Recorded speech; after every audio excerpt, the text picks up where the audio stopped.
We're speaking today with Dr. Catherine Albrecht, who is the author of the book Spy Chips and is very knowledgeable in all the area that has to do with a total surveillance society.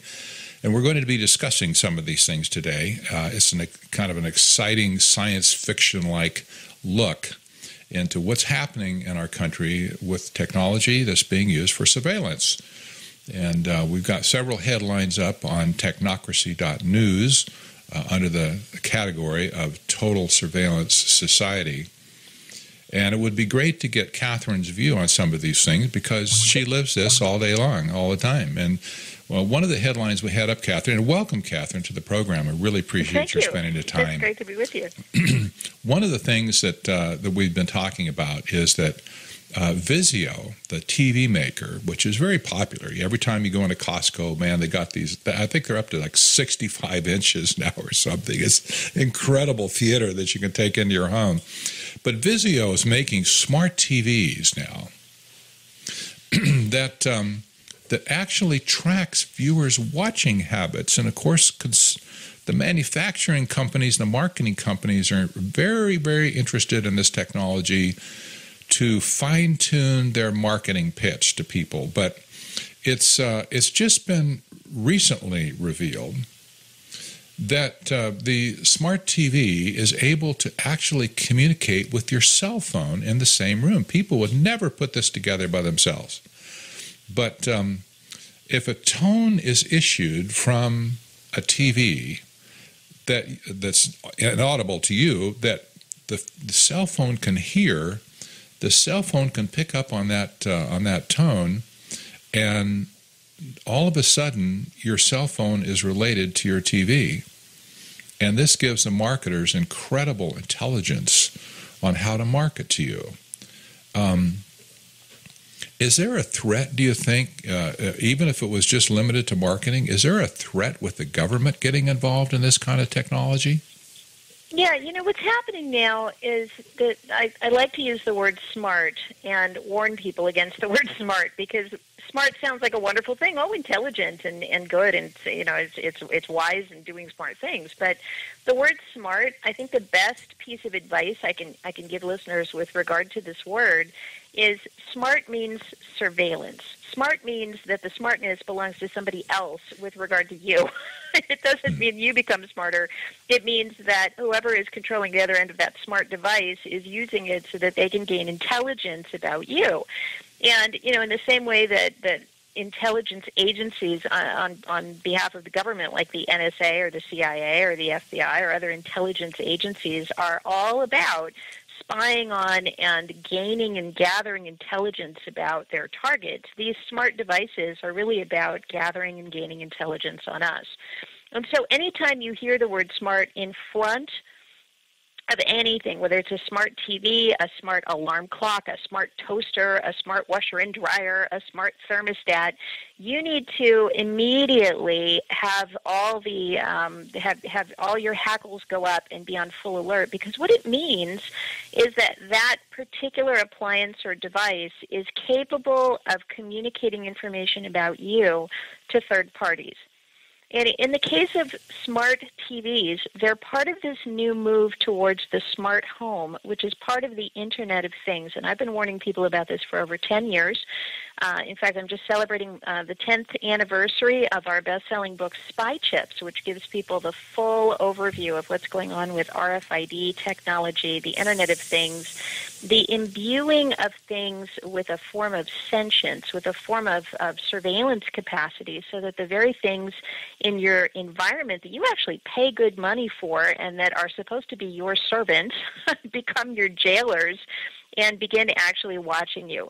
So the idea of the connected home of the future, the Internet of Things, is that all physical items in your home will actually have a communication channel set up to the Internet.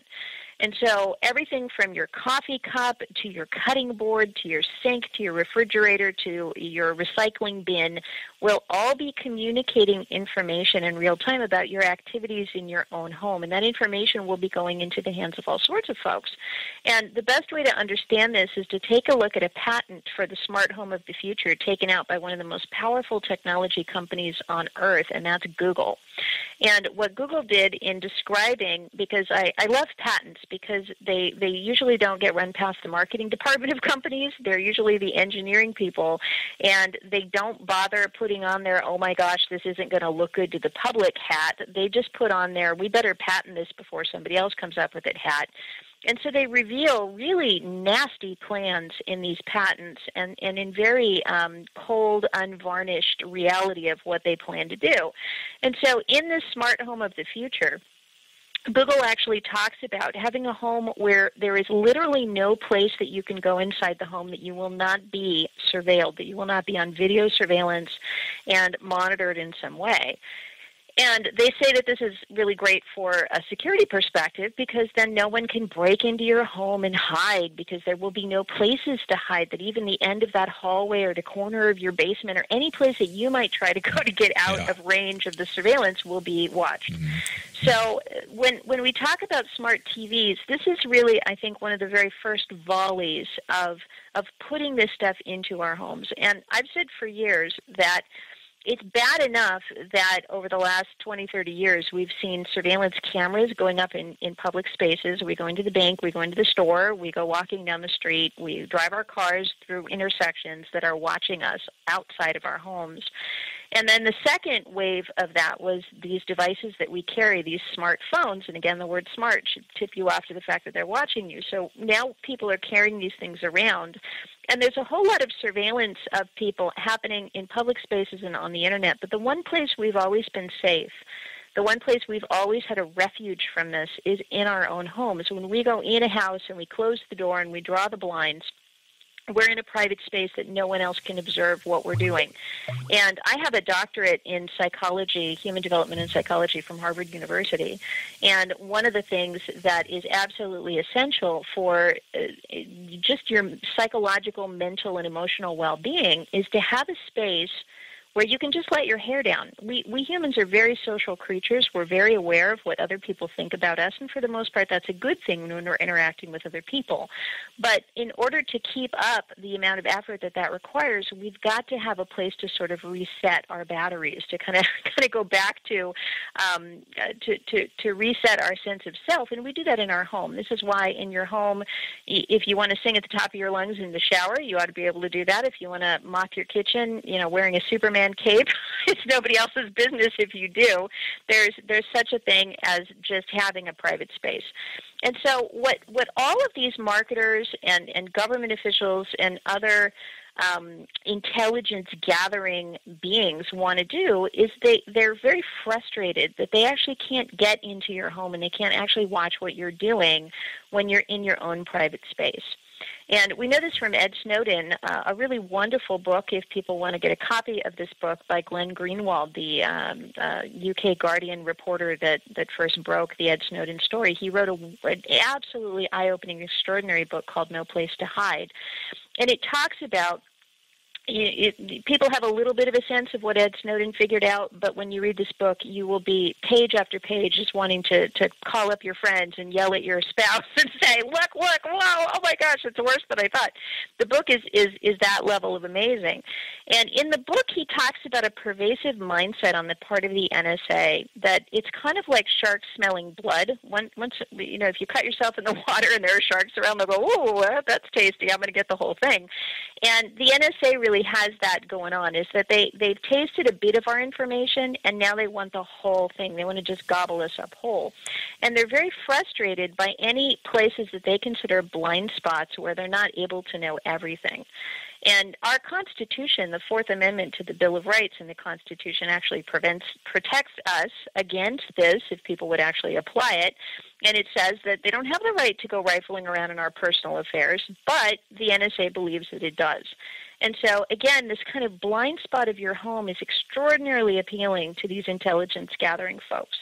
So if they can find a way with this home of the future to put appliances in your home that monitor you and report back, Google does a really good job in their patent of explaining who they would share this information with. And what I love about this patent is that they make it very clear it's not about you. you don't derive much benefit from this. I'm sure once they commercialize it, they'll come up with all kinds of reasons why you need it. But they really say this is going to be great because it's going to allow law enforcement to have access to what happens inside your home. It will allow marketers and companies to know what's going on so they can market more products to you based on what's going on inside your home. They're going to share this information with university researchers because it would be very interesting to them to have you kind of be rats in a cage in your own home so they can watch you and perform experiments on you and see how you respond in your own home. And so they have this whole list of other people that the smart items in the home will be using the internet to communicate with. So this vision, and I'll just give you a couple of examples of how horrifying it is, and then we can go back to the TV. So Google actually envisions a smart alarm clock that would sit next to your bed. And the smart alarm clock would be equipped with all sorts of sensors, and it would listen to your breathing, and thus also, of course, listen to your conversations and your pillow talk with your spouse or anything else that happens in that zone. And it would figure out what time you went to bed. It would help you, quote unquote, by figuring, oh, you didn't get to bed till 1 o'clock in the morning, but you've got an appointment at 8 o'clock tomorrow morning. So I better remind you, or maybe make a modification to your calendar. So the clock is actually listening to you breathe. It knows if you have insomnia because your breathing pattern changes when you're awake. It's watching, listening to, and knowing all about you. And then it even says if you fall asleep somewhere else, that the home will know that too. So let's say you fall asleep on the sofa watching the TV. Then there will be sensors in that area that will figure out what time you went to sleep and how was your breathing and how is your sleep. So this is just one example of this whole horrific, nightmarish sort of Orwellian vision of this home where you cannot escape the smart surveillance, the smart devices that are surveilling you no matter what you do. I think the book, by the way, the book 1984, the hero had an opportunity to slip around a corner in his little apartment and where he could avoid the camera. But what you're saying is that there is literally no escape from this total surveillance issue. And Glenn Greenwald's book, of course, titled No Place to Hide, is so appropriate for this because that's really the idea. And in fact, Google is really. I'll see if I can get you a link to this patent so people can take a look at it. I've actually done a write-up on it. And what is particularly interesting to me is that obviously Google stands to make a huge amount of money. Google, I want to talk about them in a bit, but Google makes its money by knowing things about people. That's how their search engine makes money. They're not in the business of telling you the answers to all your questions. They're not your mom. They're not God. They, although they'd like to be, they actually make money by providing you with a window where you periodically come along and deposit useful marketing information to them in the form of questions. And so that's how they figured out how to become a multi-billion-dollar corporation, one of the most powerful companies on planet Earth, is by retrieving that information and figuring out ways to entice you or lure you with bait so that you'll deposit even more information. And so they would love to be able to go beyond simply being able to look at all your searches and know who cuts your hair, because after all, who uses the phone book nowadays? You look it up online. Or knowing what you cooked for dinner last night because you needed the recipe for lamb chops and you Googled it, looked it up on Google. They want to go beyond that, and they've already gone beyond that since 2004 with Gmail, which was invented specifically for the purpose of reading your email, because it would have been illegal for them to hack into everybody's email, which back in 2004 was private. So they created an enticing new bait called email with lots of storage and lots of snazzy features in the form of Gmail. And then they got people to go and deposit all of their email into their clutches as well. So now they can read what you write to your friends and who your friends are, how often you write to them, who your babysitter is, if you sent directions, or where you're going on vacation. If you attach your tax return in an email to your accountant, they open it and they know what your income is and your social security number and your kids' names and your deductions. literally everything. If you could actually see the amount of information that Google has collected on the average Internet user, it would be like the old Encyclopedia Britannicas that took up 2 shelves in the library from A to Z. That's how many pages it would take to print out the amount of information that Google has on the average American. So if that's the amount of information they can glean simply from our online activities, imagine what would happen if they could glean that